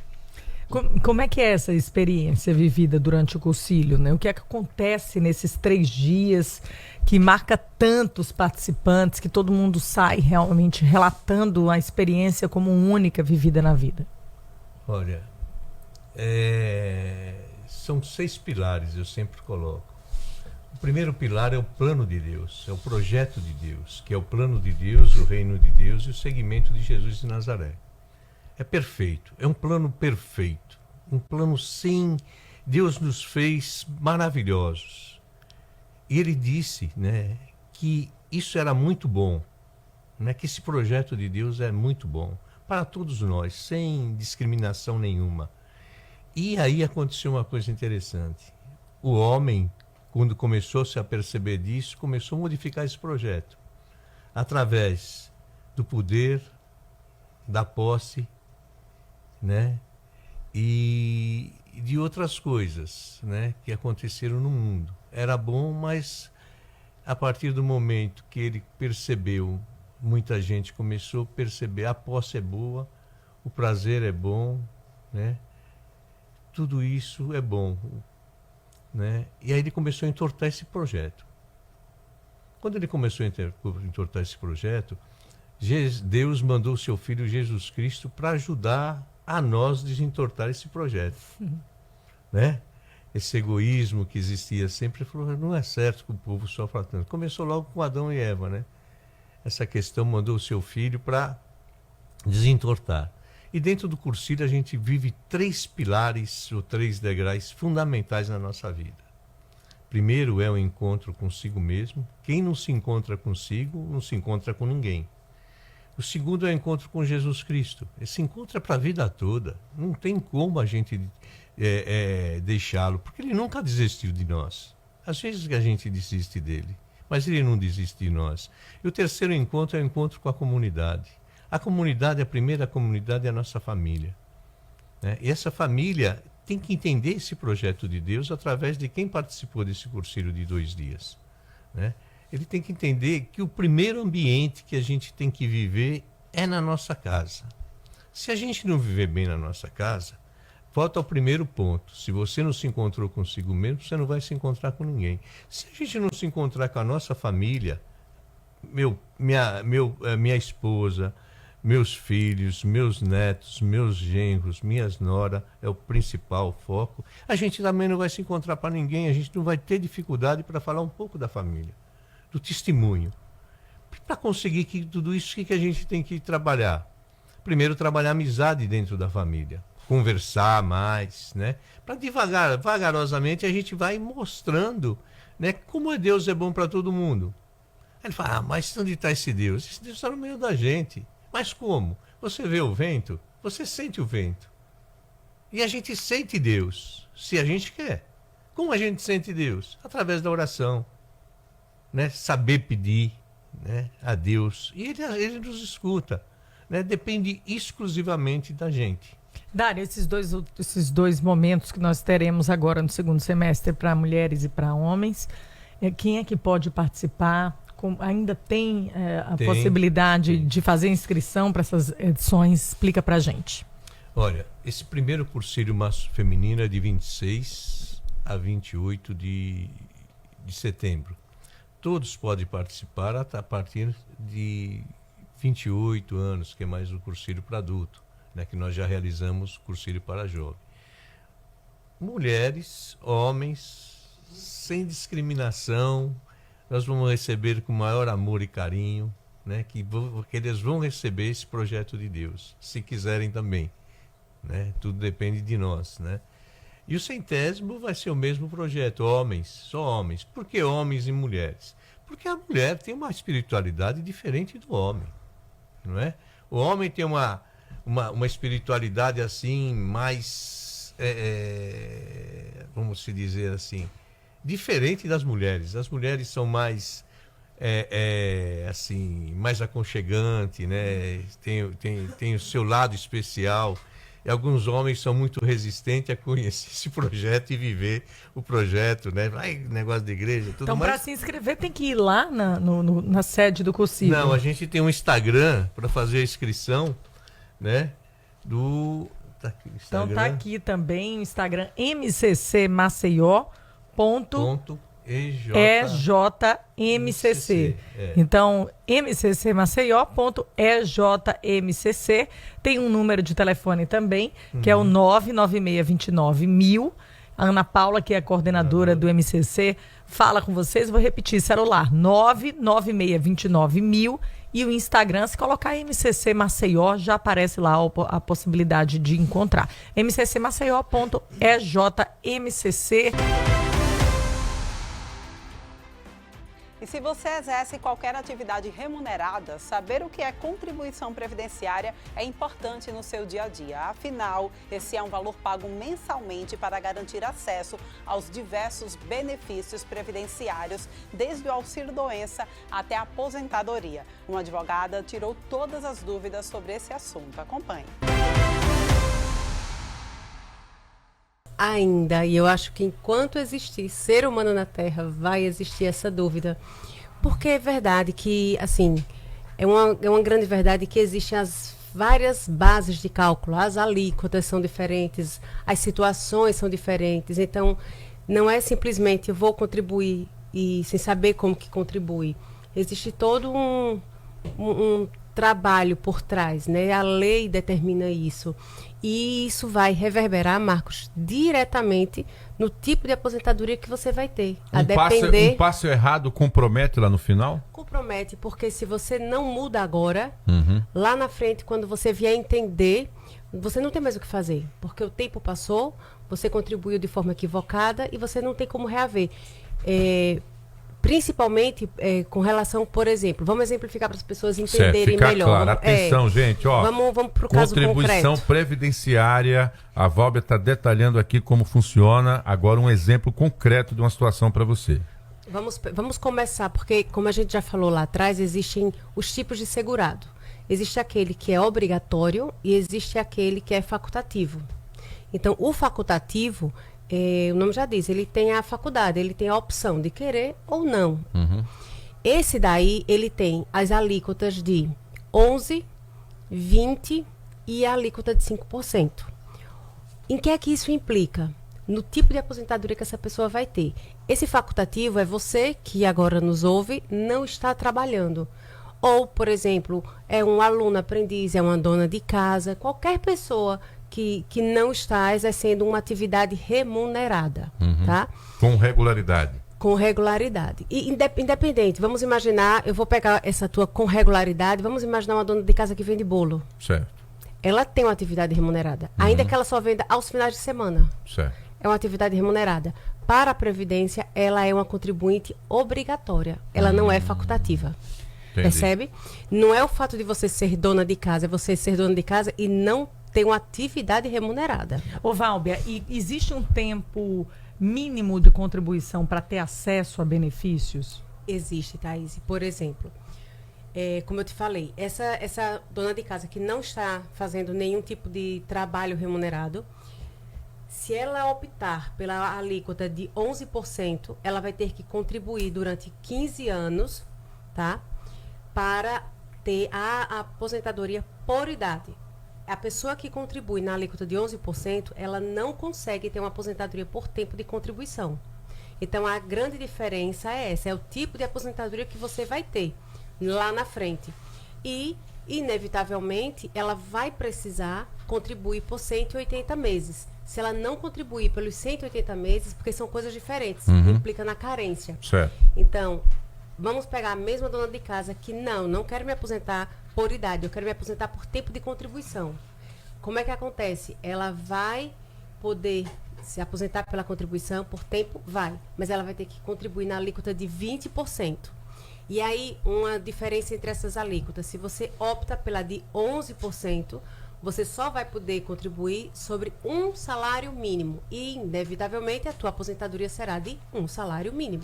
Ô, Válbia, e quais são os erros mais comuns que as pessoas cometem na contribuição, em relação à contribuição previdenciária? A vantagem é querer ser facultativo. E aí, resultado. Mas aí, assim, quando na verdade era para ser obrigatório. Tem o lance também de você pensar que vai ganhar mais e recolher mais. E, na verdade, nem isso não serve para todo tipo de contribuição. Na verdade, vamos imaginar que isso que a gente está falando, essa pessoa de um salário mínimo, ela está contribuindo 11% em cima de um salário mínimo. Aí ela acha que depois ela vai lá na frente, então agora eu vou contribuir 11%, mas sobre 2 salários mínimos. Não pode. Primeiro que não pode, tá? Então, mas às vezes ocorre esse erro na prática. Esse dinheiro fica perdido? Esse dinheiro fica perdido, porque a sua alíquota, esse aqui o é que o perigo. está lá... E o órgão não vai lhe avisar que você está... Nunca. Não vai lhe avisar que você passou. Comendo, né? Impressionante isso, gente. Então é fundamental essa compreensão. Enquanto eu tenho certeza que tem pessoas que ouvem em pagar e acham que está perdendo ao pagar, veja o que você está ganhando, tá? A contribuição previdenciária, ele é o valor pago por pessoas físicas e empregadores com o intuito de financiar a própria Previdência Social. E no caso do Brasil, a gente está falando aí de toda essa capacidade que a Seguridade tem para te dar condições em situações como aposentadoria, afastamento de doenças ou acidentes, licença maternidade, pensão por morte e outras. Então, gente, tem que plantar semente agora, obviamente de forma planejada, correta, para você vir a ter esses direitos e isso assegurado até no curso ainda da sua própria atividade em alguns casos, né? Quando precisa se afastar em função de licença maternidade, que é uma coisa que faz parte da realidade do brasileiro. E as pessoas imaginam, Marcos, que é só para aposentadoria. E não, você pode precisar a qualquer momento. A qualquer momento. Né? Você pode adoecer, você pode sofrer um acidente. Invalidez temporária, né? É isso que fala? É a incapacidade temporária. Invalidez é quando é definitivo, né?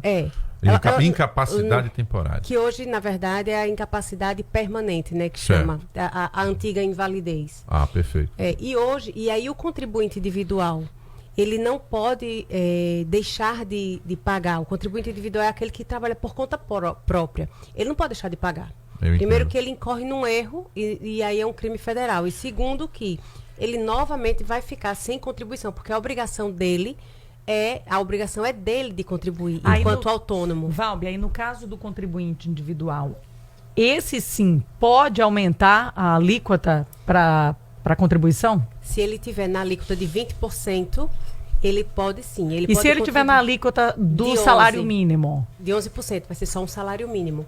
É importante que as pessoas entendam. Se elas optarem Mas não tem como complementar para quem é contribuinte individual? Boa pergunta. O contribuinte individual, se ele quiser complementar para sair da regra só de aposentadoria para ir para a regra de pensão, ele sai de 11 para 20. Então, ele vai pegar, naqueles meses que ele contribuiu 11%, ele vai acrescentar 9%. Aí 9% de quê? Do salário mínimo, de 2 salários mínimos, enfim. Ele tem que complementar a alíquota. Não tem como não complementar essa alíquota. Isso entendeu? faz de forma administrativa ou tem que entrar? Isso faz de forma advogado? administrativa, Marcos. Você entra no meu INSS e aí eu no 135 e você vai requerer isso. Essa complementação da alíquota. O que, na verdade, na grande maioria das vezes, não é tão simples, não é tão fácil, né? As pessoas, na prática, observarem isso. O código muda, então você precisa entender isso de uma forma mais prática. Sugiro que aquele que não tem tanta intimidade e habilidade com essas questões, que procure um profissional para que ele faça isso. Vamos para mais um intervalo, não sai daí.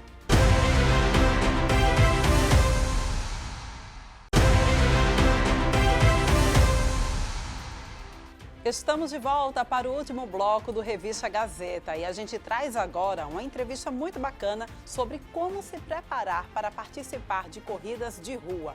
Está chegando o Circuito Arnon de Melo no próximo dia 28 de setembro e o personal trainer Pedro Santana falou da importância de preparar o corpo para o evento. Vamos acompanhar. Então, a atividade física em si, ela agrega bastante, tanto na parte cardiovascular do indivíduo, quanto na parte, que eu digo, respiratória também, no caso. E a atividade física, no caso, como a corrida, você começar com uma caminhada leve, depois começar as intensidades para uma própria corrida, como você falou, para a corrida que vai ter aqui, ela vai agregar tanto na sua qualidade de vida. Quem tem um planejamento para perda de gordura, um planejamento para resistência cardiovascular, é muito importante também. Pedro, esse boom, né, de corridas, a modinha das corridas, vamos dizer assim, tem atraído pessoas que não são adeptas, como o Marcos também já conversou aqui no estúdio sobre isso. E tem levado muita gente, inclusive pessoas sedentárias, a já iniciar pela corrida. O que você recomenda? Uma pessoa que não vem fazendo atividade física, já fazer uma inscrição num circuito de corrida, encarar 5 km, 3 km, o que for, mesmo que não seja num percurso ali constante correndo, é perigoso? Precisa fazer uma avaliação médica antes? O recomendado é ele passar pelo médico antes, para ele ver como é que está suas taxas hormonais, tudo direitinho, para depois ele começar a ingressar na corrida em si. Mas assim, se ele já quiser já entrar de cara com a corrida 3 km, 5 km, que é uma coisa mais com intensidade um pouco mais leve, não precisam de longas distâncias, então ele pode se preparar, fazer um alongamento, um aquecimento antes da corrida e se preparando, como eu disse, com uma caminhadazinha para depois ele partir para uma intensidade um pouco maior, dentro das suas limitações e dentro do que está dentro do corpo dele que ele está sentindo naquele momento, entendeu? Mas sempre com alimentações leves para a corrida em si, nada extrapolante, como frutas, sempre se hidratando, inclusive. A condição respiratória, Marcos, é o fator, eu diria, mais complicado para quem está iniciando nas corridas. Como é que você explica a melhor forma de respirar na hora de correr? Tá. A respiração em si, ela varia de acordo com o indivíduo, como eu falei. Ele pode ter a respiração sempre funda pelo nariz, soltando pela boca devagarzinho, para ele ter o próprio controle respiratório que ele vai sentindo durante a corrida, até por conta do nervosismo, por conta da ansiedade em si que ele pode ter durante o momento da corrida. Ele controlando a respiração fundo, ele vai ter um resultado bastante significativo para a corrida dele. É diferenciado. Então, aquele estilo que a gente vê da pessoa que já vem com a boca aberta é porque a troca já não está sendo muito boa. Se você já está assim, inspirando mais do que expirando, é porque sua frequência já está lá em cima, né? Na sua frequência cardíaca. Então, já é um sinal ali para você diminuir o compasso e talvez intercalar a corrida com a caminhada, pode ser também. Hoje em dia, a gente tem até a própria tecnologia que ela já associa bastante isso. Aqueles relógios a gente vê hoje em dia, smartwatch, que ele controla a tua frequência cardíaca, controla a tua respiração, vários aplicativos que ele também pode te ajudar nesse sentido. Aí quando você vê um pico de frequência cardíaca alta, você já controla um pouco mais a respiração, entendeu? Tem uns acessórios mais ou menos nesse sentido para a própria corrida, vai te ajudar bastante, inclusive. Agora, Pedro, o primeiro passo, né, como a gente está falando de quem vai começar a fazer uma atividade, o corpo vai ter algum tipo de reação. Que reação é essa? É muito cansaço, é muita dor, é o músculo que está se acostumando com aquela carga que estava ali sem atividade, mas de alguma forma o próprio corpo vai buscando uma adaptação para que a pessoa continue com a atividade, é assim que funciona? Isso. Como a gente falou, se ele tiver um planejamento estratégico para a própria corrida em si, porque nem todo dia vai ser a mesma coisa. Então ele pode fazer alguns dias da semana com a caminhada, 2 dias da semana ele já aumenta a intensidade, entendeu? Para uma corrida mais moderada, porque aí ele vai ter o próprio controle do corpo e o corpo vai respondendo de acordo com o que ele pede. Com o que ele está pedindo. Isso. Eu vejo que tem dica até para a questão da alimentação, né, Thaís? Isso. Tem aqui umas dicas aqui, essas semanas que vão antecedendo, tem alguns alimentos que são essenciais para ajudar a desinflamar o corpo. Isso, alguns alimentos que eles vai te ajudar na parte de desinflamação do corpo, no caso, né? Mas a própria corrida em si, ela já ajuda nesse sentido. Elimina também Isso. o que está ruim. Porque quando você está na própria corrida cardiovascular, então o corpo já está eliminando a gordura, no caso. Inclusive a própria corrida para, no caso, a parte visceral do corpo, que é aquela região da barriga, que a gente chama, é um dos melhores exercícios que tem para essa região, no caso abdominal. Porque como você trabalha a parte global do corpo, contração muscular, a parte do core, você precisa controlar aqui a parte do core. Então, quando você contrai o abdômen, essa questão aqui, então você já trabalha a musculatura já queima, como a gente diz, né? Já queima no sentido de você ter um resultado para a parte da gordura visceral ir embora. Tem pessoas que correm e que já sentem aquela dorzinha da cintura, que tem até um nome que eu desviada. É desviada. Essa dor, ela é causada...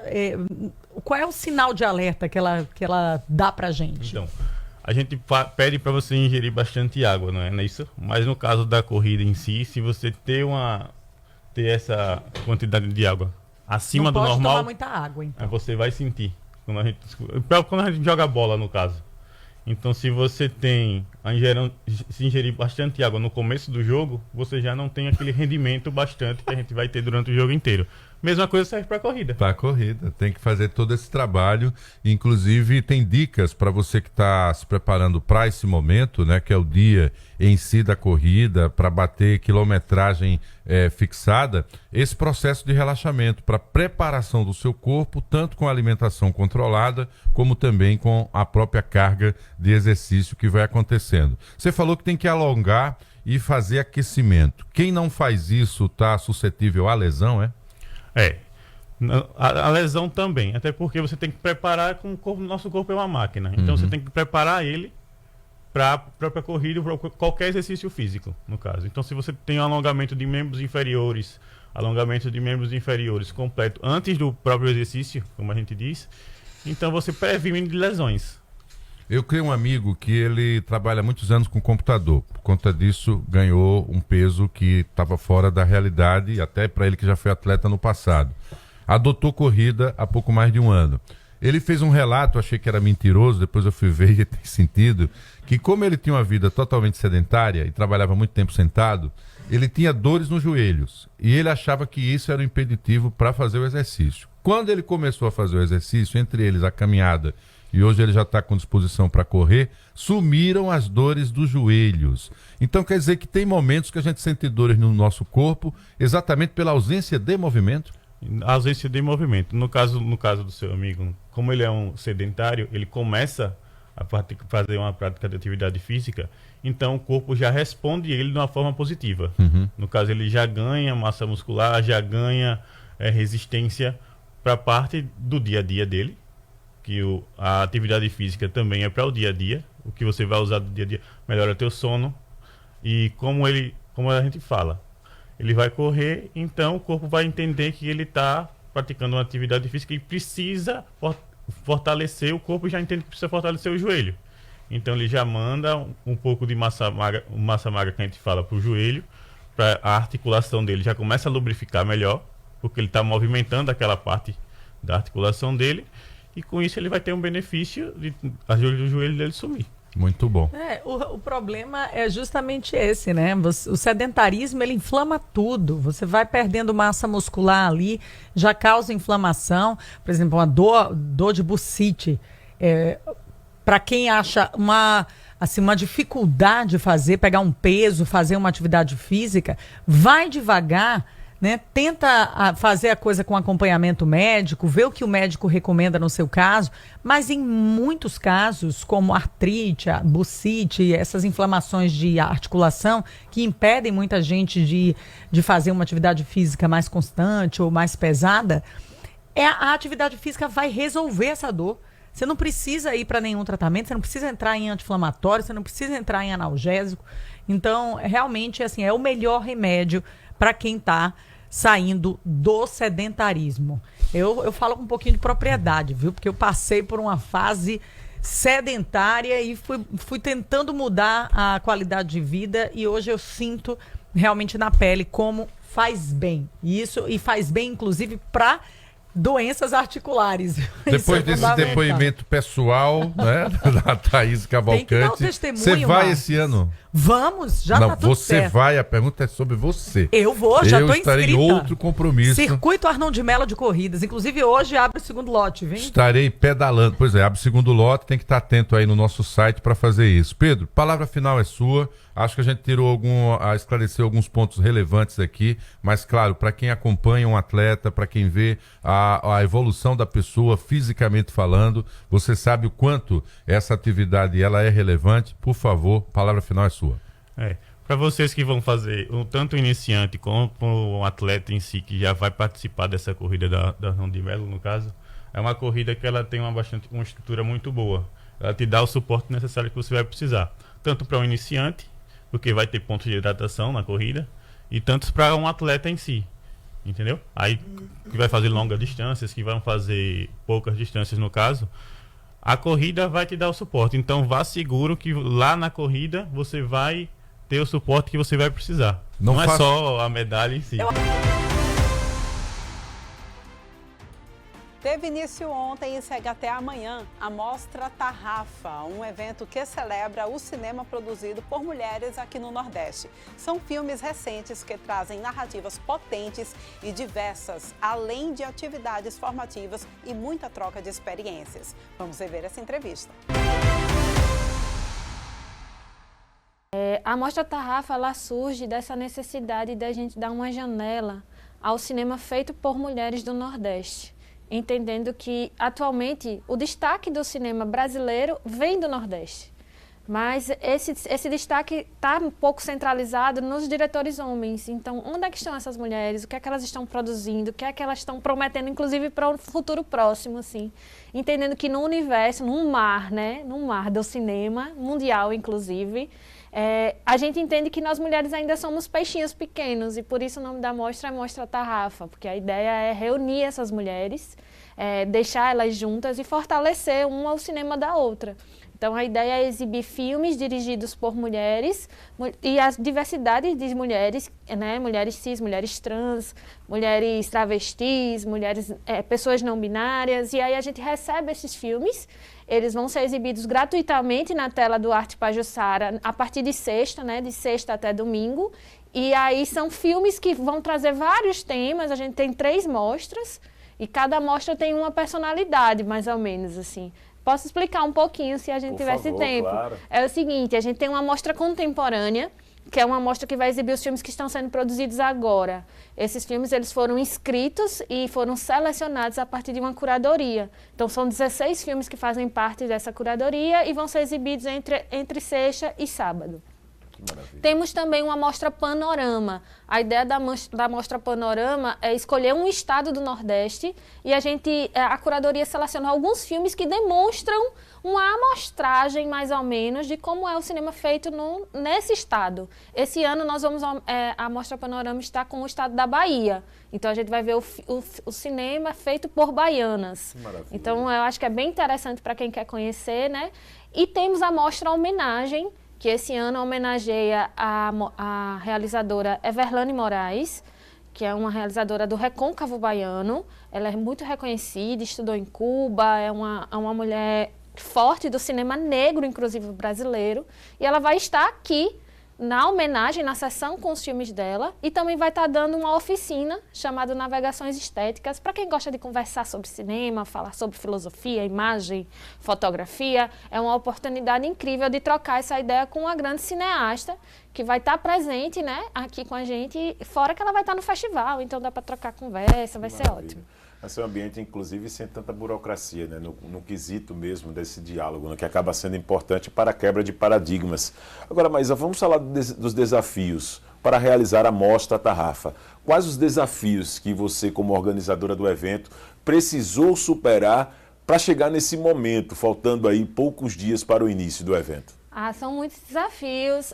O primeiro deles é financiar a própria mostra, né? A gente agradece às políticas públicas que possibilitaram que essa mostra existisse, que é a Lei Paulo Gustavo, tanto da Secretaria da Cultura do Estado, como da Secretaria da Prefeitura de Maceió, que é a Sense. E aí essas duas verbas estão possibilitando a gente executar esse projeto que é inédito no Brasil, porque a gente não tem nenhuma iniciativa focada no cinema feito por mulheres do Nordeste. Então, é uma janela única, inédita, que está trazendo realizadoras do Nordeste inteiro para o público alagoano. Então, Alagoas vai conhecer esse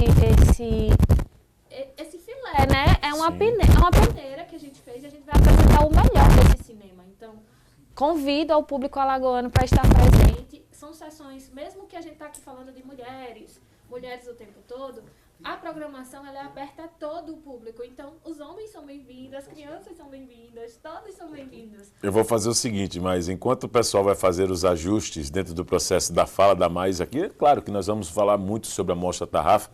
É muito importante, né? Mulheres são bem-vindas, homens bem-vindos também, porque quando estamos falando apenas de mulheres, era uma pergunta que eu iria fazer na sequência, Maísa. Mas é importante destacar, o evento é para todo mundo, não é isso? Isso mesmo, eu acho que vale destacar que a ideia da Tarrafa é dar palco às mulheres. Perfeito. No palco e na tela vocês vão ver mulheres, mas o público, todo mundo está convidado. Maravilha. A ideia é que todos tenham acesso, né, a esse cinema de uma maneira gratuita. As sessões vão ter acessibilidade, a gente vai ter intérprete de Libras, a gente vai ter audiodescrição, os filmes vão estar legendados, então, assim, para quem tem dificuldade, né, às vezes de ouvir, mas consegue ler a legenda, então consegue participar das sessões. Então, acredito que são sessões inclusivas para todos os públicos. E, além de tudo, é gratuito. O Arte Pajuçara é o nosso cinema de bairro, onde ele está aberto. Então, assim, convido todo mundo a sair de casa, a chamar a família, chamar os amigos e aproveitar a programação da Mostra Tarrafa. Claro, né? Está mais do que feito esse convite.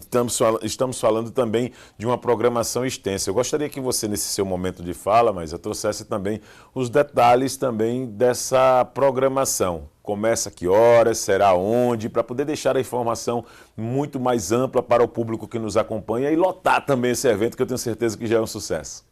Vamos sim. Então, a mostra começa na sexta-feira, com a cerimônia de abertura às 18 horas.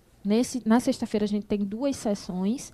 E a dinâmica da mostra vai ser o seguinte: a gente vai ter uma sessão, logo em seguida a gente vai ter um debate com as curadoras, então as pessoas vão poder conversar, falar o que acharam do filme, onde aquele filme tocou e tal, e depois a gente volta para uma segunda sessão. Então a gente vai ter 2 sessões nesse primeiro dia, sexta-feira.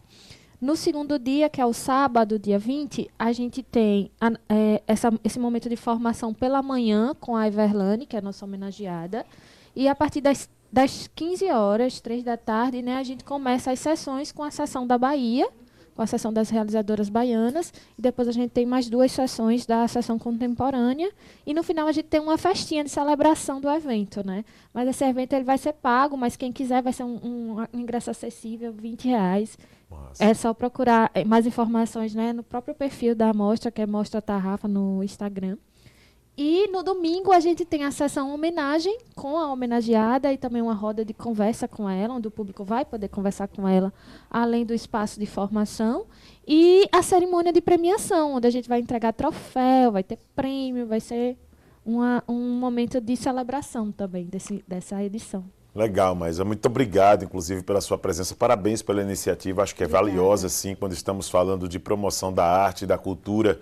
O Brasil ele vive hoje um momento também de uma identidade muito forte, né, nas suas produções, E eu acredito que esse evento deixará também, né, esse legado, né, para as pessoas, um momento muito pontual, um momento muito oportuno. E conte sempre conosco aqui da edição da manhã da Gazeta News, nós aqui da Central Gazeta de Notícias, para poder continuar divulgando eventos desse porte, até porque estamos falando também de um comportamento muito qualificado que o brasileiro passou a ter.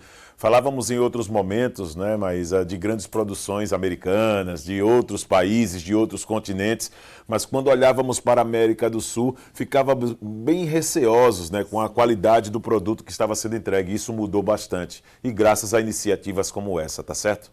Verdade, né? A gente tem aí até um filme pernambucano, já está indicado ao Oscar, ganhou Cannes. Ano passado também teve isso com Ainda Estou Aqui, né? Filme brasileiro. Então, assim, o cinema do Brasil e o cinema do Nordeste está em alta. Que bom. Então, vamos agora ver o cinema feito pelas mulheres do Nordeste. Isso mesmo. É interessante, eu garanto, assim, que é interessante. E os jovens da Igreja de Jesus Cristo dos Santos dos Últimos Dias irão subir ao palco neste sábado para apresentar o emocionante musical Viva a Vida é uma Jornada de Volta a Cristo. O espetáculo traz uma mensagem de fé e o valor da família. Realmente é muito importante hoje em dia a gente trabalhar a juventude que nós temos na igreja, de modo a fortalecer seus talentos, né, desenvolver o canto, a dança e a atuação teatral, que é o que nós apresentamos no festival, e de um modo geral nos aproximarmos mais de Cristo, porque nós louvamos a Deus através dessa forma também. É muito importante, né, quando estamos falando dessa maneira, né? Muita gente ainda tem um certo receio em falar do amor de Deus, né? As pessoas, elas às vezes evitam também tratar de um assunto de uma maneira tão aberta como essa. E estamos falando de um espetáculo, gente, inspirado no filme Viva a Vida é uma Festa, mas com uma mensagem cristã. É exatamente isso? Foi adaptado para essa mensagem, Morgana? Exatamente. Esse espetáculo já está no seu 3º ano. Que legal. E esse ano nós tivemos a inspiração do filme Viva a Vida é uma Festa, que é um filme que trata das memórias dos antepassados, né? Que nos estimula a lembrarmos de nossos antepassados. E isso combina muito com a igreja, né? E a igreja, ela preza muito pela família, em fortalecer os elos familiares, não apenas da nossa família presente com a qual nós convivemos hoje, mas também de nossos antepassados, de buscar saber quem foram nossos avós, bisavós, tataravós, e assim a gente conseguir estabelecer um elo, né, e nossa identidade também, né? Aprender o que eles tiveram de contribuição para a nossa identidade hoje. Legal, né? A Morgana, ela traz realmente um detalhe muito curioso, né? Saber um pouco e reconhecer a nossa origem, mas sempre voltado também para o espírito de propagação do amor de Deus. Qual é a mensagem central de vocês que querem passar para o público com essa apresentação, Morgana? Qual é o objetivo dessa mensagem? O objetivo principal é nos aproximarmos de Cristo através da dança, do canto, da atuação e, em especial, mostrar como os nossos jovens eles podem fazer isso, né? Estimular os jovens a saírem um pouquinho das telas, né? E buscarem um pouco mais de convivência social, que é o que nós temos nos nossos ensaios, e através desses ensaios fortalecer amizades, fazer novas amizades e desenvolver talentos que muitos nem sabem que possuem. Então, através dessas oportunidades, desses ensaios, que acontecem todos os domingos, a cada semana, eles desfrutam desses momentos. Momentos de descoberta, acredito, em cada ensaio, né? Eu acredito que muita gente e muita emoção também, né? Muita emoção. O evento promete muitas emoções. Eu gostaria que você trouxesse detalhes, né, de onde será realizado, quem pode participar, se está aberto para toda a comunidade, por favor. Com certeza, está aberto a toda a comunidade, todos são muito bem-vindos. O evento é gratuito, né, ou seja, entrada franca, mas gostaríamos de convidar aqueles que estiverem dispostos a ajudar a colaborar com 1 quilo de alimento não perecível, que será doado para uma instituição da comunidade aqui do Vale do Reginaldo. Muito justo. Nós estamos ainda, né, e não dá para fugir dessa realidade, gente. Nós estamos ainda nos deparando num cenário com muita gente com fome, né? Tem muita gente que ainda não tem o que comer dentro de casa, em sua mesa, né, Morgana? Exato, exatamente. O que a gente puder fazer para contribuir um pouquinho, né, com o bem-estar dessas pessoas e pudermos fazer, a gente realmente deve fazer. O musical também aborda a importância das famílias. Falar também sobre essa questão familiar hoje tem ficado cada dia mais difícil, principalmente quando o assunto presença de telas está ali mantendo, desde uma simples refeição, né? Na mesa as pessoas elas não têm mais o hábito de conversar, cada um em seus quartos, assistindo seus programas, vendo seus filmes. Essa é uma temática também que a apresentação vai abordar, Morgana? Sim, nós abordamos justamente a união familiar. Esses momentos em família que devem ser mais praticados, né? E depende de cada membro da família, não é só do pai, da mãe, só dos filhos. Todos precisam ter a consciência de que a família ela precisa estar unida, precisa aproveitar os momentos para estarem juntos, né? E abrir mão um pouquinho das telas, da individualidade, para desfrutar da felicidade que é ter uma família. Antes de te deixar à vontade para poder fazer o convite para o público e reforçar esse sucesso que eu tenho certeza que será, Morgana, eu gostaria que você falasse o período, o tempo de apresentação e como é a programação desta apresentação necessariamente. Tem etapas, tem fases? Fala um pouquinho sobre a apresentação para quem está em casa despertar ainda mais essa curiosidade. Então, os jovens de 12 a 17 anos, na maioria, né, das vezes essa é a média da idade, eles têm ensaiado durante 3 meses, todos os domingos, eventualmente temos ensaios também no meio da semana, e a apresentação, ela dura 1h30, né? Vai acontecer no dia 20 de setembro agora, sábado, na Igreja de Jesus Cristo dos Santos dos Últimos Dias, que fica na Avenida Santa Rita de Cássia, número 287, ao lado do Instituto da Visão. Então, os jovens, eles têm ensaiado, né? A gente passa horas e horas treinando e melhorando e nos aperfeiçoando para poder mostrar um evento muito bonito. Morgana, muito obrigado pela sua presença, parabéns para todos os envolvidos, mas necessariamente por você estar levando também a palavra de Deus, o amor de Jesus Cristo, que vocês têm sempre propagado nessas ações e a presença também desse fortalecimento familiar. Eu sou totalmente a favor, não deixo aqui o meu ponto de vista, não estou aqui apenas para apresentar. A função de um comunicador é exatamente opinar e colocar para as pessoas uma capacidade de compreensão. E eu sou a favor de todos os pilares que possam fortalecer uma estrutura familiar. E isso a Igreja de Jesus Cristo dos Santos dos Últimos Dias tem feito muito bem. Então, conte sempre conosco, tá certo? Muito obrigada. Mais uma vez, eu gostaria de ratificar o convite para que todos participem desse evento. Vai ser muito bom. E o Revista Gazeta vai ficando por aqui, mas lembramos que vocês podem acompanhar essas e outras entrevistas também através dos nossos canais do YouTube, tanto da Gazeta News quanto da Rádio Mix. Lembramos que a gente volta a se encontrar no próximo final de semana, tá? Até a próxima!